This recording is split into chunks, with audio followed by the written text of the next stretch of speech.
जैसा कि आप सब जानते हैं, यहाँ पर अब एक इंटरव्यू होगा। How S I you change my life, जिसको असदुल्ला खान सर हमारे साथ यहाँ पर मौजूद हैं। मैं आपका इस इंटरव्यू सेशन में तहे दिल से इस्तकबाल करता हूँ। आप तो वैसे तारुफ़ के मोहताज नहीं हैं, लेकिन आपका कुछ तारुफ़ मैं देने की कोशिश करूँगा। आप आप अ, आप पेशे से इंजीनियर हैं और आपने बीएड किया है और बीटेक और एमटेक विश्वेश्वरैया टेक्नोलॉजी यूनिवर्सिटी बेलगाम से आपने किया है।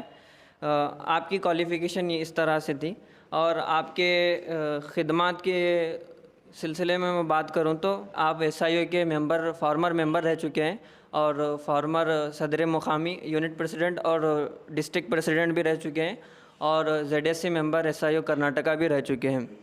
और आईआईसीए कॉलेज के आप को फाउंडर हैं, एजुकेशन कंसल्टेंट हैं। चिनार इंटरनेशनल एनजीओ के साथ भी आपने एजुकेशन, ये एक एनजीओ है, एजुकेशन के लिए काम करती है, आपने इसमें भी आपने खिदमत अंजाम दी हैं। इसी के साथ साथ आपने शाइन सिविल सर्विस एकेडमी में मैनेजमेंट के तौर पर आपने काम किया है। रिसेंटली आपने फीफा वर्ल्ड कप में एमएससी क्रूसर ट्रेनिंग प्रोजेक्ट पर भी आपने काम किया है। ये था आपका इंट्रोडक्शन। तो इसी के साथ मैं आगे की कार्रवाई बढ़ाते हुए आपसे पहला सवाल रखता हूँ। सर, आपको पहला सवाल आपसे ये है कि एसआईओ का तारुफ आपसे कैसे हुआ? अस्सलाम वालेकुम वरहमतुल्लाहि वबरकातुहू।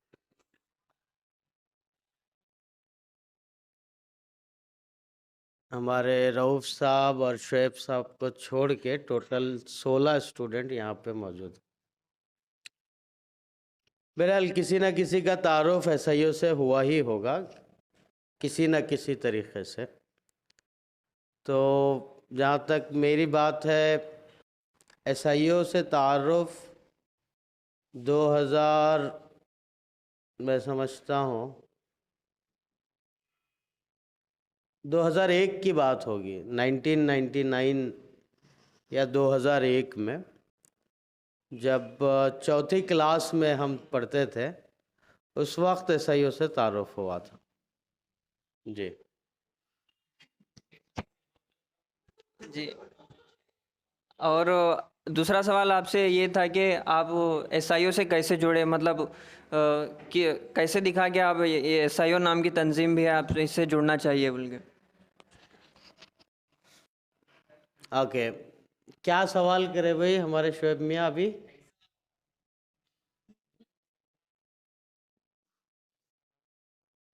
एसआईओ से आप कैसे जुड़े? हाउ डिड यू पार्टिसिपेट और join in SIO? This is the second question. ये क्वेश्चन इसलिए पूछा जा रहा है कि आप लोगों के सामने भी कुछ बातें आए। तो एसआईओ से एक तो बताया, मैं चौथी पाँचवीं जमात में हम जो है एक समर इस्लामिक कैंप हुआ था एसआईओ का, तो चौथी या पाँचवीं में हम थे तो उसमें ज्वाइन किए थे। 3-4 दिन का कुछ प्रोग्राम हुआ था इकरा पब्लिक स्कूल के अंदर, वहीं पढ़ते थे, वहीं ज्वाइन किए थे। ठीक, तो उससे तारुफ हुआ। फिर आईसीसी में हम लोग जुड़े बाज़ाब्ता। पहले सीसी होता था, चिल्ड्रन सर्कल। जो लोग 9th से कम क्लासेस में पढ़ते थे, 10th से कम क्लासेस में थे, उनके लिए चिल्ड्रन सर्कल सीसी बोलते थे। ये सीसी की जो ऑफिस थी, ये चाउस की जो होटल आप देख रहे हैं, अंदर बाजुक से अपोजिट में उसका ऑफिस था। मतलब चाउस के बाजू गली है, गली के बाजू पांडब्बा है, पांडब्बे के पीछे का जो पोर्शन है उसको दरवाज़ा था उधर पीछे साइड से, तो वहाँ पे हम लोग जुड़े थे। तो फॉर्मली चिल्ड्रन सर्कल का मैं सेक्रेटरी बना था उस वक्त। अगला सवाल आपसे ये है कि आप एसआईओ से जुड़ने के बाद आपके क्या खिदमत रहे, आप किस किस ओहदे पर काम किए?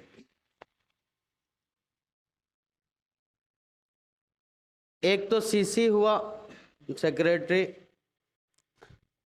उस वक्त हमारे दोस्त बिलाल साहब सदर बने थे मोस्टली, अगर मैं गलत नहीं हूँ तो। फिर हमारे एक और दोस्त थे मुजम्मिल अहमद, वो फाइनेंस सेक्रेटरी या बैतुल-माल सेक्रेटरी आप कह सकते हैं।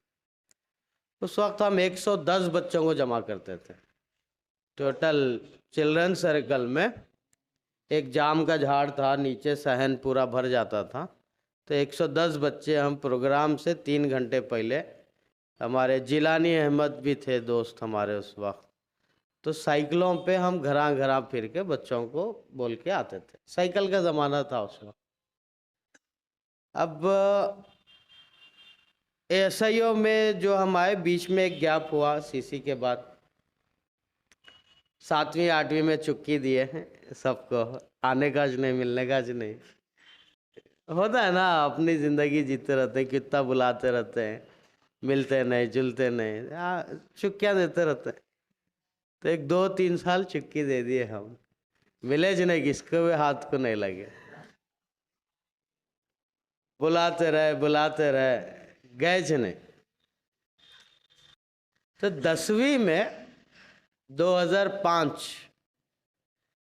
10वीं में हमारे कज़िन ब्रदर थे जो प्रेसिडेंट थे ये सहयोग के, अब्दुल खादर इंजीनियर, वो प्रेसिडेंट थे। तो वो बार बार फ़ोन करते थे।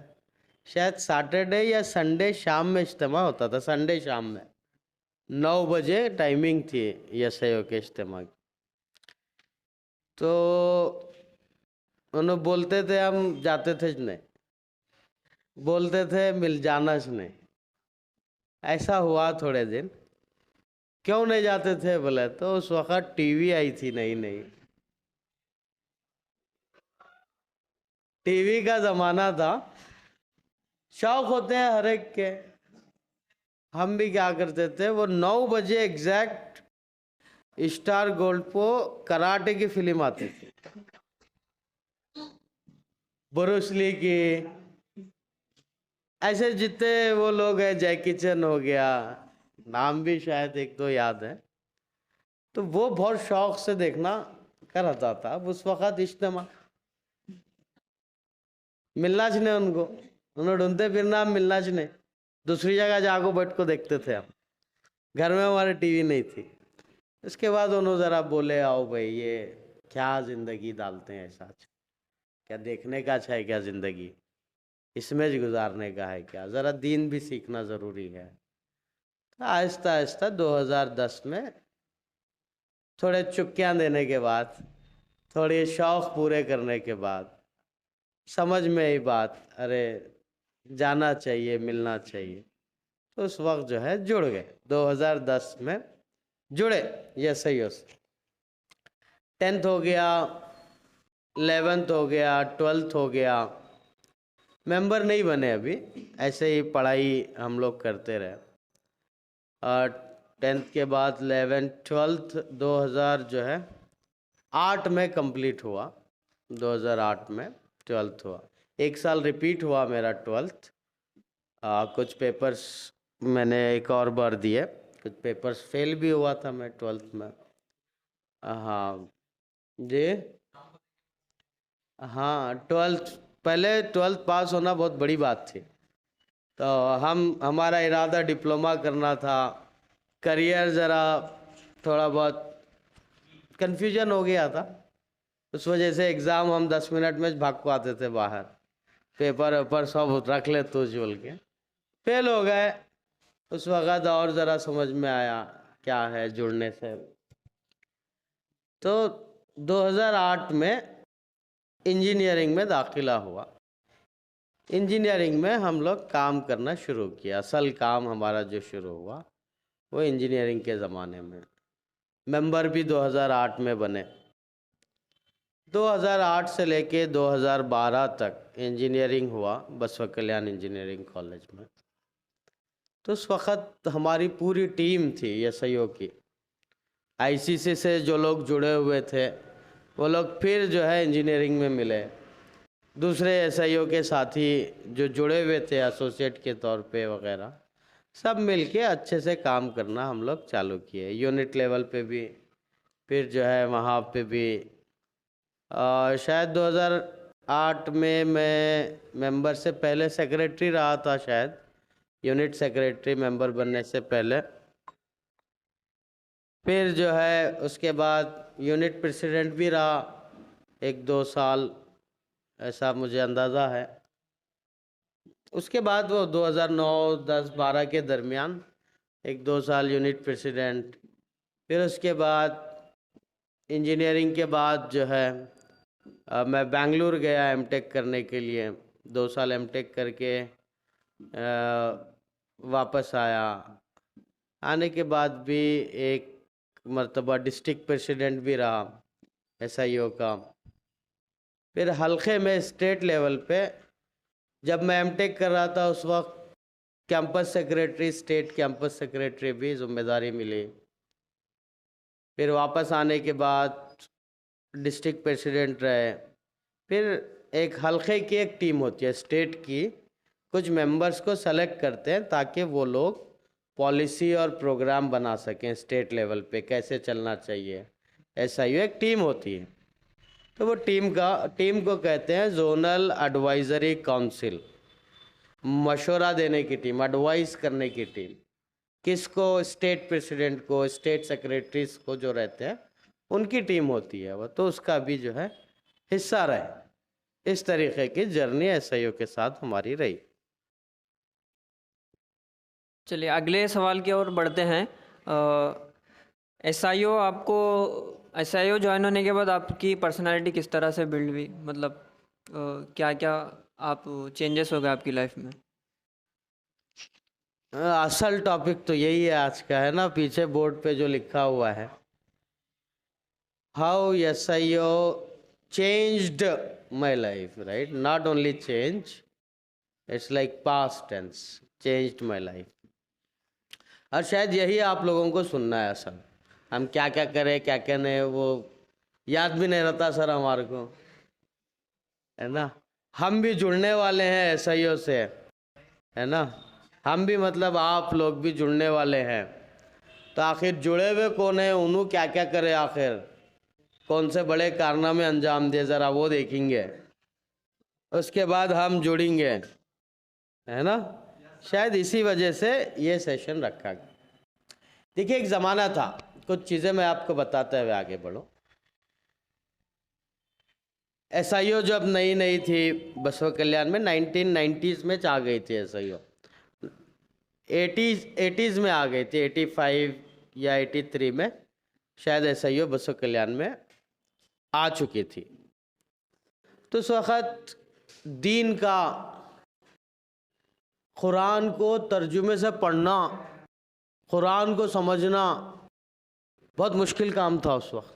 कुरान पढ़ रहा करते नहीं, गुमराह हो जाता है बग़ैर आलिम दीन के पढ़े। तो इस तरीके का माहौल था, नया नया था। दीन की बात करना, दीन की डिस्कशन करना, मतलब ऐसा कि एक बहुत बड़ा काम है, बहुत बड़ी चीज़ है, इस तरीके की बात समझी जाती थी। तो उसका आगाज़ हुआ एसआईओ आने के बाद, दीन को समझने का, ख़ास करके नौजवान दीन को समझने का आगाज़ हुआ। फिर अब एक ज़माना ऐसा आया कि अब नौजवान पढ़ने लिखने की भी तरफ जा रहे थे। शुरू में जो नौजवान थे वो काम करने वाले लोग थे। उसके बाद आहिस्ता आहिस्ता पढ़ाई का कल्चर भी आया। अब पढ़ने वाले नौजवान और दूसरा दीन, एसआईओ दीन की बात करने वाली तंजीम, दोनों में बैलेंस करना बड़ा मुश्किल काम हो गया था। कि भाई इंसान मशगूल हो गया तो दीन के काम करने लगा, पढ़ाई छोड़ दिया। ऐसा होता था, कुछ लोग थे ऐसा करते थे। तो एक हालत ऐसी हो गई कि जुम्मा मस्जिद जाना नहीं। क्या नहीं जाना? क्यों? फेल होते। क्यों फेल होते? ऐसा था सूरत हाल, वहाँ गए तो फेल होते। क्यों? वहाँ गए तो पढ़ाई पर ध्यान नहीं देते, दूसरा पढ़ को आते। ऐसा हाल था। आज अल्हम्दुलिल्लाह ये सूरत हाल है कि जामे मस्जिद माँ बाप ला के छोड़ रहे, हाथ पकड़ के ला के छोड़ रहे। क्यों? यार है तो बच्चा दीन का भी इल्म सीखता है, दुनिया में भी आगे बढ़ता है। ये सूरत हाल ऐसैयों की है। और ये सूरत हाल बनने में कहीं ना कहीं हम लोगों ने, हमारी टीम ने किरदार अदा किया। ये चेंज किया है सूरत हाल ऐसैयों ने। हमको अच्छा पढ़ो बोलने के साथ साथ दीन का भी काम करने की तरफ रागिब करने का काम ऐसैयों ने किया है। और आज जो सूरत हाल आप देख रहे हैं वो उसी का नतीजा है। अब इसके साथ और ऐसैयों ने क्या चेंज किया? देखिए, इंसान जो चाहता है वो ये है कि दुनिया भी कामयाब हो, आखिरत भी कामयाब हो। यही एक गोल होता है इंसान का। दुनिया में भी अच्छा आगे बढ़े, अच्छा पढ़े लिखे, अच्छा कमाए, अच्छा रखे, अच्छा घर बने, माँ बाप को खुश रखे, है ना। माँ बाप आज जो मेहनत कर रहे हैं उनको आराम दें, हम पढ़ लिख करके आगे बढ़े। ये एक मकसद रहता है आदमी का। उसके साथ साथ एक मकसद ये भी रहता है कि भाई हम जो है आखिरत में भी कामयाब हों, है ना। अल्लाह ताला जो है हमसे खुश हो, राज़ी हो जाए, जन्नत में जगह अता फरमाए, है ना। ये भी हमारा मकसद रहता है और होना भी चाहिए। रिश्तेदारों में बच्चे सुधरें, गली का माहौल अच्छा हो, पड़ोसों की मदद करें। बहरहाल एक अच्छे नौजवान, अच्छे स्टूडेंट बन करके हम उभरें। ये जो है मकसद होता है एक इंसान का, एक स्टूडेंट का ख़ास करके होना भी चाहिए। तो इस मकसद को पूरा करने, कैसे पूरा करें, किस तरीक़े से दुनिया और आखिरत में आप कामयाबी हासिल कर सकते हैं, ये ऐसैयों ने बताया। ये ऐसैयों से जुड़ने के बाद ये फ़ायदा हुआ और आपको भी होगा इंशाअल्लाह। अब कैसा दुनिया में कैसा फ़ायदा हुआ, अब देखने बैठे ना आप लोग। हाउ चेंज्ड, ऐसैयों चेंज्ड। आपको क्या फ़ायदा हुआ भाई दुनिया का? This is your question. आखिरत का क्या फ़ायदा हुआ? This is your question. हाँ, वो सब मालूम है, हम सुनते आ रहे हैं, होता फ़ायदा। तुमको क्या हुआ? That what you really want to know, correct? कितने जनों को नहीं मालूम करने का है? ये सबको मालूम करने का है।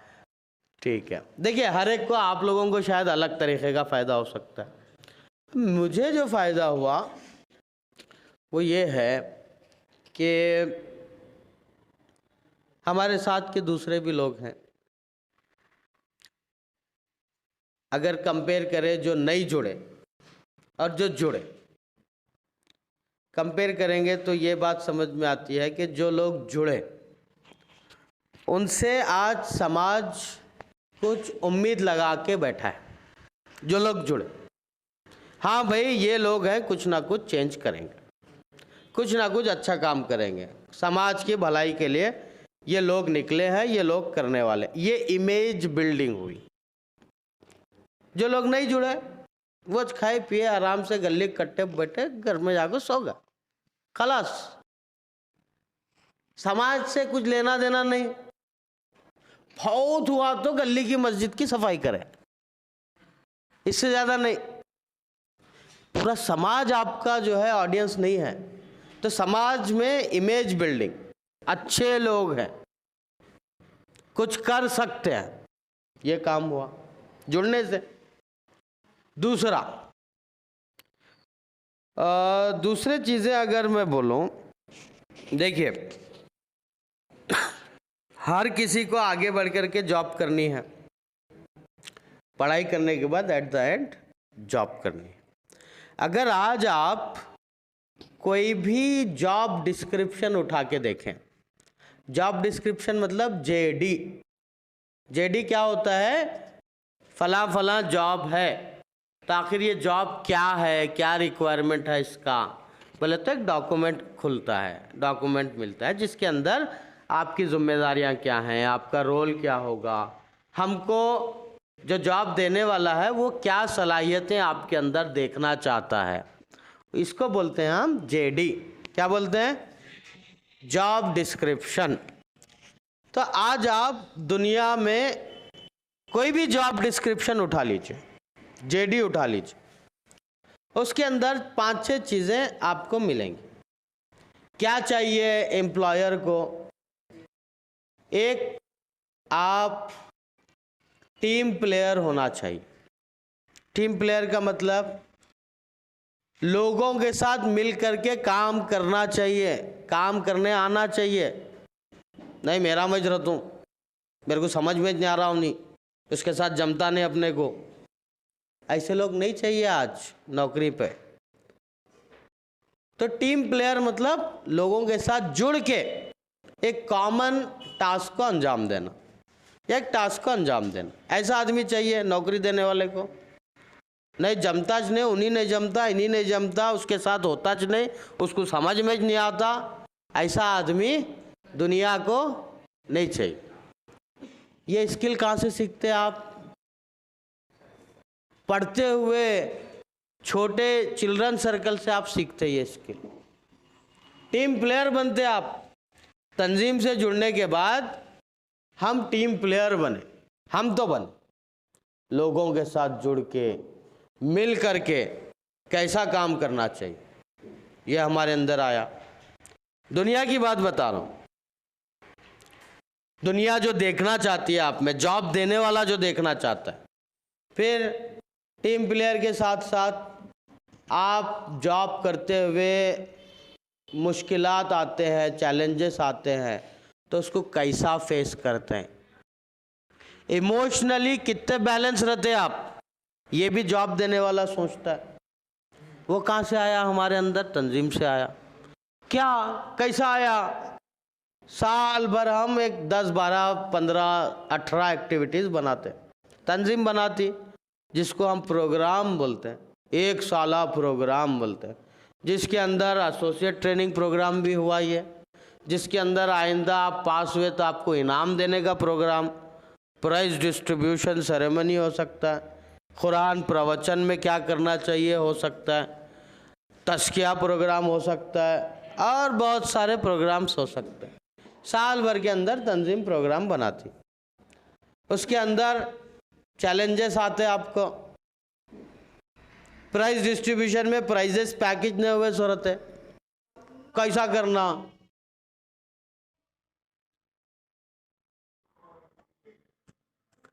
हाँ, कहाँ पे ख़त्म हुई थी हमारी बात? हाँ याद है आप लोगों को? देखो चैलेंजेस आते सामने, कोई भी इवेंट करो। अब हम इवेंट रखे, प्राइज डिस्ट्रीब्यूशन हुआ हमारे ज़माने में, मामू फंक्शन हॉल में रखे थे। पहले फंक्शन हॉल बोलते थे, खाली फंक्शन हॉल में प्रोग्राम है बोले तो एक ही फंक्शन हॉल था, मामू फंक्शन हॉल, नाम भी लेने की जरूरत नहीं, कहाँ है दावत? फंक्शन हॉल में है, बोले ख़त्म, मामू में है, ठीक है। तो मामू फंक्शन हॉल में प्रोग्राम रखे थे। अब स्पीकर्स आना था, स्पीकर्स बोलने वाले लोग, वो कुछ मसले से एच नहीं आना हो। अब चैलेंज, बड़ा चैलेंज, प्रोग्राम का मेन पार्टीज गायब, स्पीकर, चैलेंज था, इट वॉज ए चैलेंज। भाई दावत में दूल्हा च नहीं, चैलेंज रहेगा क्या नहीं रहेगा? प्रोग्राम में चीफ गेस्ट ही नहीं, स्पीकर ही नहीं, इट वॉज ए चैलेंज। अब मैनेज करना पड़ा, ठहर गए 2 जने, जब का जब स्पीकर बने, 2 जने मिलकर पूरा प्रोग्राम चला। It was a great success. वाला एग्जीबिशन भी था उसमें, प्रोग्राम भी हुआ, सब चीज़ें हुए। चैलेंज से आदमी निखरता है, सीखता है, तो वो आपको तंजीम में मिलेगा, हमको तो मिला। इसके साथ साथ आज जो है आदमी को मकसद तय करना ज़िंदगी का मुश्किल होगा। कोई भी आदमी को उठा क्या करने का ज़िंदगी में, जॉब लेने का, ये करने का, खलास। लेकिन हमको जो मिला, गोल कैसे सेट करना, विजन क्या रखना ज़िंदगी का, वो हमको तंजीम से मिला। विजनरी बने, आदमी दूर की सोचने वाला बनता है। खाली अपना अपने घर का नहीं सोचता आदमी, पूरे समाज का, पूरे मुल्क का, पूरी दुनिया का सोचने वाला, उसको कुछ देने वाला, उतना बड़ा विजन उसके पास रहता है। तंजीम से जुड़े तो हमको तो मिला। उसके साथ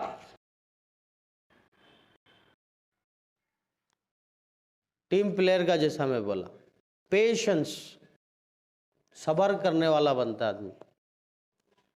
अब घर में है समझो, जरा दुकान से ला बोले तो एक बार लाते हैं, 2 बार लाते हैं, तीसरी बार ला बोले तो क्या मैं जो दूसरे को बोलो, अब बोल देते हैं भर बोल को, सब्र नहीं रहता। तंजीम में आने के बाद 4 जने बैठते हैं, मशवरा करते हैं, एक दूसरे की राय लेते हैं। तुम्हारी राय तुम दिए, दूसरा जने भी दिया, सदर साहब तुम्हारी नहीं सुन को दूसरे की उठा लिया राय, तुम गुस्से से आगो दरवाज़ा पटकते नहीं जाते, मेरी सुन रहे जो सदर साहब नहीं बोलते, सब्र करते। अल्लाह जो है उनकी राय में बेहतरी डाला हूँगा, अपनी राय कुर्बान कर देते। तो अपनी राय को कुर्बान करना, अपने मशवरे को कुर्बान करना, ये सीखते आप तंजीम में। और ये बहुत बड़ी पीपल मैनेजमेंट स्किल है। बड़े बड़े ऑर्गेनाइजेशंस में इसकी ज़रूरत है, बड़े बड़े जॉब की जगह इसकी ज़रूरत है। ये सीखना पड़ता है। बड़े बड़े आईएएस ऑफिसरों को, आईपीएस ऑफिसर्स को, केएएस ऑफिसर्स को ये सिखाते हैं पीपल मैनेजमेंट। एग्रेसिव नहीं रहना, पोलाइट रहना, पेशेंट रहना, लोगों की बात सुनना, अपनी से नहीं बोलना, माइस से नहीं बोलना। ये सीखने को मिलता है तंजीम से, जो आगे आपको जॉब में भी ज़रूरत है उसकी, नहीं तो निकाल फेंक देते हैं। अपने जो बोल रहा है, अरे काम का नहीं है, नहीं इंसानों में रहने के काबिल नहीं है बोल के फेंक देते। कहीं तो जंगल में देख लेना पड़ता, ड्यूटी जंगल के लकड़ियाँ काटने की। इंसानों में रहना है तो पीपल मैनेजमेंट होना चाहिए आप में, वो तंजीम आपको सिखाती है। ये सब हमको सीखने को मिला। अब सीख को करे क्या? आओ बहुत हो गया तुम्हारा बकवा, सीखे होंगे तुम, काम में कहाँ आया, है ना? ये सवाल आ रहा होगा जहन में। तो काम में मेरे तो बहुत आया, और सबके काम में आ रहा है कहीं ना कहीं। लेकिन जब हमारा इंजीनियरिंग ख़त्म हुआ, इंजीनियरिंग में पूरा हम 4 साल एक्चुअली काम करे एसआईओ में। आज भी इंजीनियरिंग कॉलेज जाओ, एसआईओ का नाम लोग टीचर्स के सामने जो पुराने होंगे अच्छे तरीके से जानते हैं। हम लोग गए तो अच्छी तरीके से पहचानते, अच्छा रिस्पांस देते हमको। उस वक़्त हालत ऐसी थी कि प्रिंसिपल के चैम्बर में गए तो प्रिंसिपल बिठा को चाय पिलाता था, इंजीनियरिंग कॉलेज का प्रिंसिपल। आज तुम्हारे कॉलेज का प्रिंसिपल बैठने में नहीं देता तुम्हारे सामने। बहरहाल, तो बताने का मतलब काम किए थे। इंजीनियरिंग हुआ, इंजीनियरिंग के बाद एमटेक हुआ, एमटेक के बाद पहली जॉब हमको लेना था। पहली जॉब एक एनजीओ में किया मैं, टीच फॉर इंडिया। एक ऑर्गेनाइजेशन थी जो ऐसा लो इनकम स्कूल्स में, लो मार्जिन स्कूल में, जहाँ लेबर के बच्चे पढ़ते हैं करते हैं, वहाँ पे हमारे जैसे लोगों को सेलेक्ट करके पढ़ाने लगाती थी। पैसे ही नहीं देती थी ऑर्गेनाइजेशन, सेलेक्ट करके पढ़ाने लगा। उसका सिलेक्शन प्रोसेस सबसे डिफ़िकल्ट। वो टीच फॉर ऑल बोल के एक नेटवर्क है, अराउंड 59 कंट्रीज़ में काम करते हैं। उसका एक हिस्सा टीच फॉर इंडिया। तो उसका सिलेक्शन प्रोसेस कम से कम 6 स्टेजेस का प्रोसेस था। कितने? 6 या 5 या 6 पकड़ लो, 6 पकड़ो, चुप कहीं। 6 स्टेजेस का प्रोसेस। उसमें काम में आया हमको जो हम ऐसे सीखे थे। पहले तो इतना बहुत फार्म भरने का था, ऐसे लिखने का था, लाइफ में क्या क्या करे 4 साल में तुम बोल को सवाल था। हम भी क्या करें, एसआईओ के जो काम करे थे 4 साल में इंजीनियरिंग कॉलेज में, भर को छोड़ दिया उसमें। डेट वाइज, ये मंथ में ये काम करे, ये मंथ में ये काम करे, ये मंथ में ये काम करे, क्यों करे, इसके वास्ते करे, इसका इतना फायदा हुआ, पूरा लिख डाले। एप्लीकेशन से शॉर्ट लिस्टिंग हो गया। अब इतना कौन करते हैं, डेट वाइज कौन याद रखते हैं? हम यहाँ एसआईओ में रिपोर्ट बना को दिए थे, वो ले को डाल दिए हम। काम करे सो करे भाई, डाले, सेलेक्ट हुए। पहला स्टेज। दूसरे स्टेज में थोड़ा इंग्लिश का टेस्ट वो था, वो भी हो गया। अब उसके बाद एक और एप्टीट्यूड टेस्ट था ज़रा मैथमेटिक्स का, वो भी हो गया। उसके बाद क्या करे, अब पूरा एक दिन का टेस्ट। क्या? एक दिन का टेस्ट, उसको बोलते हैं असेसमेंट। 1 डे असेसमेंट होता है आपका।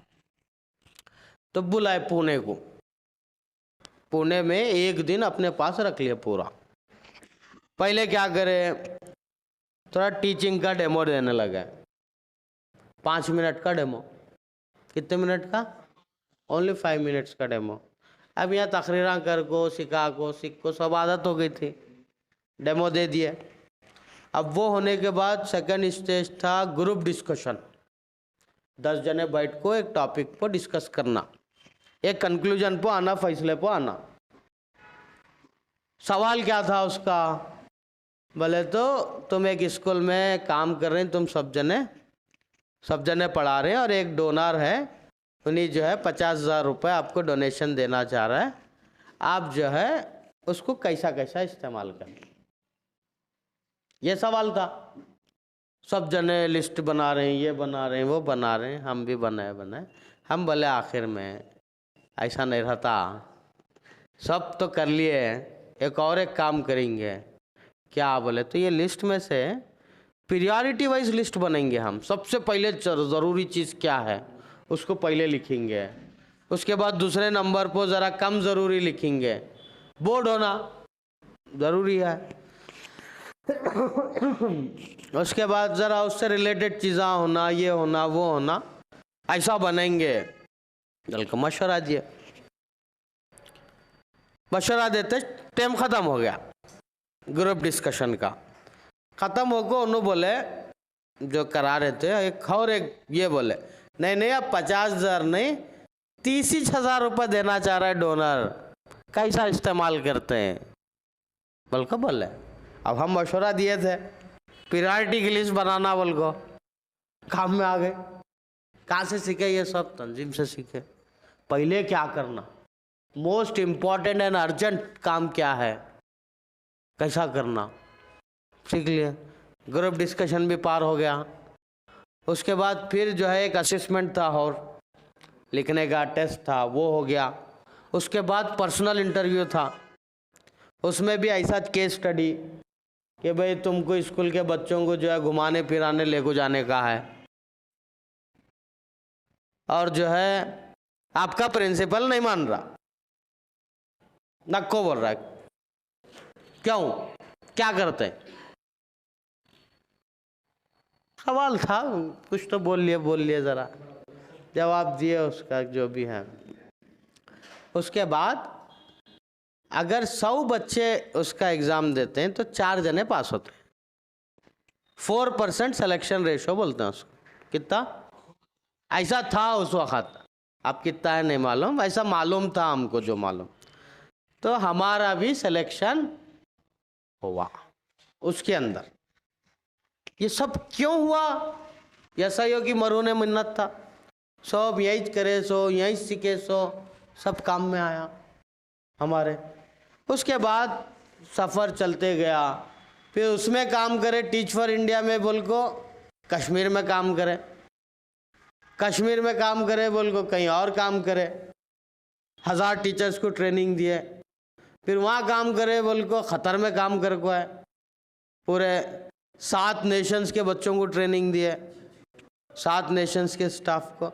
बिल्ड कहाँ है इसका सबसे बुनियाद? एसआईओ है। ये है दुनिया की कामयाबी। पीपल मैनेजमेंट स्किल हो गया, लीडरशिप स्किल हो गया, पॉलिसी मेकिंग हो गया, प्लानिंग हो गया, एग्जीक्यूशन हो गया, ये सब गोल सेटिंग हो गया। ये सब चीज़ें आप एसआईओ के साथ जुड़ करके इसके प्रोग्राम का हिस्सा बन के सीख सकते हैं। अब इसके अलावा आखिरत दीन आपको मुकम्मल समझ में आएगा एसआईओ से जुड़ने के बाद। दीन का कोई एक हिस्सा नहीं समझाती है एसआईओ, दीन का मुकम्मल निज़ाम हयात आपको एसआईओ बताती कि ये जो दीन इस्लाम है ये इस दुनिया में गालिब होने के लिए आया है और आप उसके नुमाइंदे हैं। आपको अल्लाह ने खलीफा बना के भेजा है दुनिया में, तो खलीफा का जो रोल होता है वो देने वाला होता है। इल्म हो चाहे कोई भी एतबार से हो, स्किल्स के एतबार से, नॉलेज के एतबार से, बिजनेस के एतबार से, कोई भी एतबार से हो, आप इस दुनिया में देने वाले बनेंगे। ये विजन आपका एसआईओ सेट करती है और जब ये विजन आपका आ जाता है तो आप मेहनत करने से नहीं डरते, सीखने से नहीं डरते, है ना। ये एसआईओ जो है आपको सिखाती जी, ये चीज़ा मैं सीखा, ठीक है। आप भी इंशाल्लाह ये चीज़ें सीखते रहेंगे। वैसे तो बहुत सारी चीज़ें अभी पूछने की मौजूद है, लेकिन टाइम की किल्लत की वजह से एक आखिरी सवाल लेते हुए हम इस सेशन को कंक्लूड करने की तरफ आते हैं। हमारे लिए कुछ ज़्यादा राह पेश कीजिए। हमारे लिए ज़्यादा राह बोले तो क्या भाई, वो नहीं मालूम इंटरव्यूअर साहब। ज़्यादा राह मालूम, रास्ता। ज़्यादा राह बोले तो रास्ते में बनने को चलने वाली चीज़। लंबा जा रहे हैं तो खाना बन लेते हैं, तोशा बन लेते हैं। तो हमारे लिए ज़्यादा राह बोले तो हमारे एसोसिएट ट्रेनिंग प्रोग्राम में हमारे को आप कौन सा तोशा देना चाहते हैं जो हमको बनने को चलना चाहिए। वो चिकन मटन नहीं, कबाब नहीं, आखिर क्या गाइडेंस, रहनुमाई, हमको क्या करना चाहते हैं। तब बहरहाल बहुत सारे स्टूडेंट यहाँ पीयूसी के दिख रहे, थोड़े ग्रेजुएशन के दिख रहे, थोड़े लेस देन पीयूसी के दिख रहे। This is the division of students here. तो आप लोग बस एक चीज़ ज़हन में याद रखिए, एसआईओ के प्रोग्रामों में शामिल रहिए, एसआईओ के मेंबर बनिए। एसआईओ का मेंबर बनने का मतलब ये है कि आप जो है इस्लाम पसंद तालिब इल्म हैं, इस्लाम को पसंद करते हैं। इस्लाम जो नौजवानों से चाहता है, जो एक मुसलमान से चाहता है, आप उस पर चलने का इरादा रखते हैं। इसका मतलब एसआईओ का मेंबर है। एसआईओ का मेंबर बोले तो कोई ये चीज़ नहीं है एक आम मुसलमान बोले जैसा, चाहे एसआईओ का मेंबर, लेकिन वो अज़्म करता है, वो इरादा करता है, वो उस पर चलने की फ़िक्र करता है, लोगों को भी उस पर चलाने की फ़िक्र करता है, और आप किसी को जवाबदार रहते हैं अपने सदर को। ये है एसआईओ का मेंबर बनने का मतलब। तो आप एसआईओ का मेंबर बनिए, एक इज्तिमाइयत से जुड़ जाइए। एसआईओ से अच्छी इज्तिमाइयत नौजवानों के लिए होगी, लेकिन यहाँ पे आपके लिए एक नेमत एसआईओ के तौर पे है कि आप जुड़ सकते हैं, अपना दीन और दुनिया भी अच्छा गुजार सकते हैं। एक बात ये। दूसरी बात, आपको गालिब होना है दुनिया में, ये जहन में रख के चलिए।